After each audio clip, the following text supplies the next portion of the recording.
Hello, sir. This comment is very random, but I have a question as you who is a Christian and watches anime. My dad tells me a lot that I cannot watch or read manga that contains violence.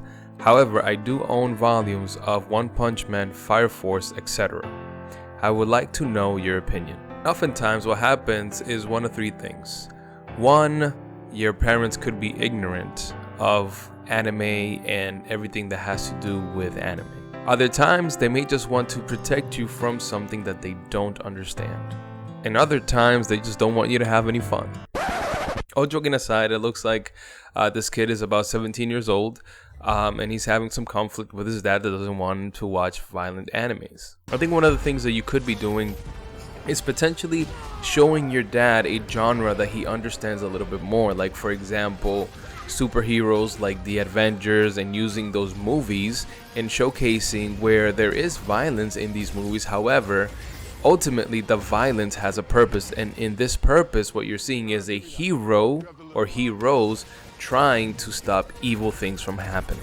So that could be one way in where you can build a bridge, right, of understanding between superheroes and anime, and potentially get him to understand a little bit more what anime is about. Another thing that you could do is point him to places in the Bible where violence actually happens. And obviously, God would not include violence if it was evil in and of itself, but instead he is showing us not only things that happened, but lessons that we can learn from them. And you can use different stories, like David versus Goliath is a very popular one that I'm sure he's familiar with. Another one could be Samson, who was a judge of Israel at the time, and he obviously got into a fair number of fights in his day as well. Now, there is an issue that I am seeing with the animes that you've listed here, One Punch Man and also Fire Force. Now, mainly Fire Force, there is a lot of ecchi content, and truthfully, if my child was watching or reading this anime, I wouldn't let them watch them to begin with. So if you're looking for your dad to come around anime, I would probably stay away from anime content like that one.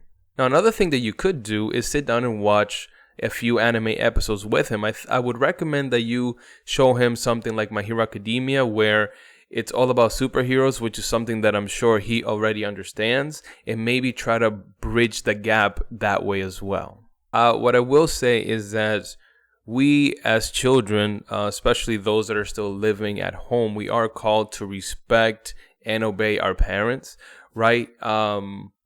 Whether or not we agree or disagree with them, as long as they are not going against scripture, right? We are called to obey our parents. So ultimately, if you try all these strategies and at the end your dad has not come around to the idea of you watching anime, then I would suggest that you try to honor your parents in their decision. All right, guys, well, this is all that I had for you today. I hope that this was helpful, and as always, I just want to remind you that we must persevere.